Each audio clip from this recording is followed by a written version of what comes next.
दोस्तों नमस्कार आदाब। मैं आपका दोस्त अकमील अहमद। आज मैं आपके सामने हाई स्कूल के साइंस के सेकंड लेसन से बहुत बेहतरीन टॉपिक लेकर आया हूँ।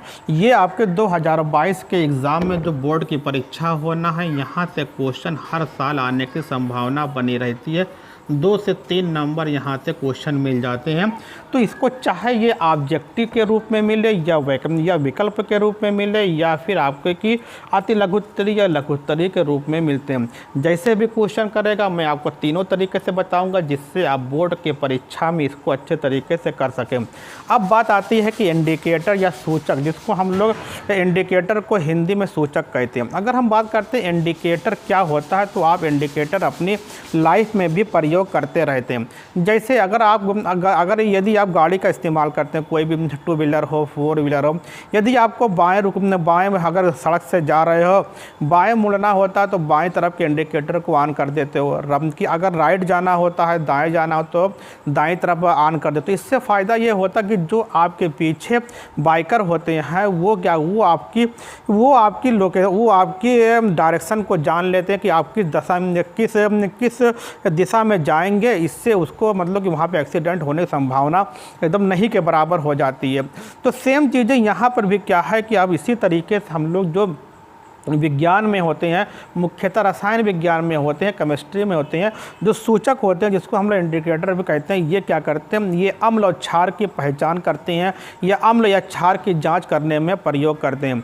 जैसे क्या होता है कि अगर इसकी डेफिनेशन के बारे में बात किया जाए तो डेफिनेशन ये होती है कि वे पदार्थ जो पदार्थ की अम्लीयता और पदार्थ की क्षारीयता की जाँच करते हैं, उन पदार्थों को सूचक कहते हैं या इंडिकेटर के नाम से जानते हैं। ये आपकी डेफिनेशन हो गई।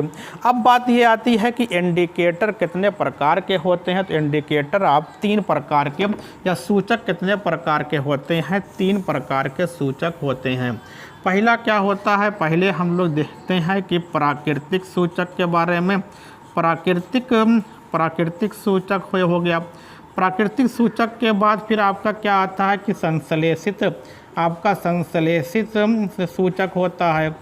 संश्लेषित सूचक के बारे में फिर क्या होता है, गंधीय सूचक, जिसको हम लोग बोलते हैं गंधीय सूचक। 3 सूचक होते हैं।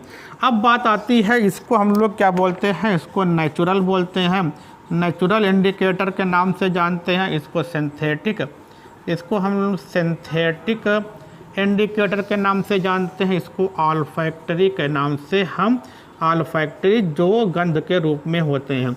अब यहाँ पे देखना है कि प्राकृतिक क्या होती है, कि जिस सूचक को हमको डायरेक्टली एक प्लांटों से प्राप्त हो जाते हैं या पौधों से प्राप्त हो जाते हैं, और उनका प्रयोग हम अम्ल और क्षार की जांच करने में करते हैं, उसे हम प्राकृतिक सूचक के नाम से जानते हैं। डिफिनेशन हो गया। जैसे इसमें क्या होता है, लिटमस पेपर होता है, लिटमस होता है। लिटमस क्या होता है, लिटमस आपके 2 प्रकार के होते हैं, ब्लू होते हैं और रेड होते हैं। यहाँ पे हम लिख सकते हैं ये क्या होते हैं, रेड होते हैं, नीला होता है, और फिर क्या होता है, रेड होते हैं और फिर ब्लू होते हैं। 2 प्रकार के होते हैं। अगर क्वेश्चन ये आता है, पूछ लेता है कभी कभी ऑब्जेक्टिव में, बोर्ड में पूछेगा ये क्वेश्चन कि लिटमस पेपर कौन से प्लांट से बनते हैं, तो एक प्लांट क्या होता है, लाइकेन या लीचन है, इसको लाइकेन पढ़ते हैं या लीचन पढ़ते हैं, ये यन है, ये इसी प्लांट से ये बनाए जाते हैं। अब बात आती है दूसरा क्या होता है कि एक आपका क्या होता है, रेड कैबाज लीफ। तो लीफ क्या होता है, इसका एक्सट्रैक्ट करते हैं, इसके रस को निकाल लेते हैं, एक्सट्रैक्ट होते हैं। कहने का मतलब क्या होता है कि जो लाल पत्ते वाली गोभी होती है, लाल पत्ते वाली गोभी के जो रस होते हैं उसके द्वारा भी हम अम्ल और क्षार की जांच कर लेते हैं। ये हो गया। इसके अलावा फिर तीसरे नंबर पे क्या होता है, टर्मेरिक होते हैं। टर्मेरिक का मतलब होता है कि हल्दी क्या होती है, हल्दी भी एक प्रकार की प्राकृतिक सूचक है। फिर नंबर 4 क्या है, पिटोनिया है। क्या है, पिटोनिया भी एक प्रकार का प्राकृतिक है। नंबर 5 क्या है, जिर्नोनियम है, जिर्नोनियम जिर्नोनियम भी क्या है, जिर्नोनियम एक प्रकार का क्या है, ये भी प्राकृतिक सूचक है। तो ये आपने प्राकृतिक सूचक, इसको मैं हटा दे रहा हूँ, अब देख लीजिए। अब बात करते हैं संश्लेषित सूचक या सिंथेटिक इंडिकेटर। तो कहने का मतलब ये था, ये हमको डायरेक्टली किसी प्लांट से मिल जाते, इसको हम लोगों ने प्राकृतिक कह दिया, नेचुरल कह दिया। लेकिन बहुत से ऐसे होते हैं जिसको लैब में हम बनाते हैं, जिन सूचकों को या जिन इंडिकेटर्स का मैन्युफैक्चरिंग हम लैब में करते हैं या कृत्रिम रूप से या आर्टिफिशियल रूप से करते हैं, उन्हें हम संश्लेषित या सिंथेटिक इंडिकेटर के नाम से जानते हैं। इसमें दो होते हैं। तो पहला क्या होता है, फिनाप्थलीन होता है, फिनाप्थलीन होते हैं। यहाँ पे लिख दे रहा हूँ,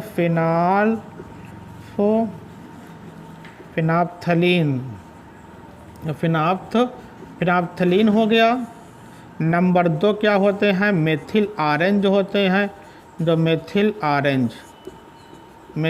ऑरेंज की बात करते हो, मेथिल ऑरेंज, इसको इंग्लिश में क्या बोलते हैं, मेथिल ऑरेंज।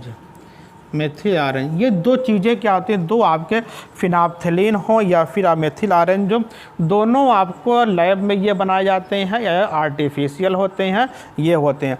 अब बात आती है, इनका भी प्रयोग हम लोग एसिड और बेस के उसकी जांच करने के लिए, उसको चेक करने के लिए, ये अम्ल के क्षार उसमें करते हैं। अब बात करते हैं कि ऑल्फैक्टरी गंधीय क्या होते हैं। मैंने क्या कहा था, कुछ पदार्थ ऐसे होते हैं जिनको अम्लीय माध्यम और क्षारीय माध्यम में ले जाने पर उसके गंध में चेंजिंग हो जाती है। अब बात करते हैं कि कुछ ऐसे पदार्थ होते हैं या यौगिक होते हैं जिनको अम्लीय क्षारीय माध्यम में ले जाने पर उसके गंध में परिवर्तन हो जाता है, उसे गंधीय सूचक कहते हैं या ऑल्फैक्टरी इंडिकेटर के नाम से जानते हैं। जैसे इसमें सबसे पहले क्या है कि ओनियन होते हैं। ओनियन का मतलब होता है प्याज होता है, और वैनिला होते हैं। वैनिला, ये आपके दो चीज़ें क्या होती हैं, ये गंधीय होती हैं। तो आपने क्या देखा कि तीन प्रकार के इंडिकेटर होते हैं, आपने देख लिया। नेचुरल होते हैं, सिंथेटिक होते हैं, और फैक्ट्री होते हैं। इसके हमने नाम लिख दिया तीनों के तीनों, अच्छे स्क्रीनशॉट ले लीजिए। तब फिर बात करते हैं। उम्मीद करता हूँ आप लोगों ने स्क्रीनशॉट लिया होगा, आपको ये टॉपिक बढ़िया लगा होगा। इसी तरीके से हम बहुत आसान शब्दों में लेकर आएंगे, अपनी लैंग्वेज में पढ़ाने की बात करेंगे। अब यहाँ पे मैं आपसे उम्मीद करता हूँ, आपने अभी तक हमारे चैनल को सब्सक्राइब नहीं किया तो प्लीज़ सब्सक्राइब कर दें, बेल आइकन को भी प्रेस कर दें। ओके, थैंक्स, धन्यवाद। फिर मिलते हैं नए टॉपिक के साथ। आप हमारे चैनल पर आपके लिए हमने एक प्ले स्टोर पर जाइए, वहाँ पर हमने एक ऐप भी बनाया है, पावर स्टडी के नाम से, थोड़ा सा ब्लैक कलर का होगा, उसको डाउनलोड करिए। वहाँ पर भी आपको ये वीडियो मिल जाएगी, इससे अच्छी वीडियो वहाँ पे और विषय की वीडियो वहाँ मिलेगी और अच्छे तरीके से मिल सकती है। ओके, थैंक, धन्यवाद। फिर मिलते हैं।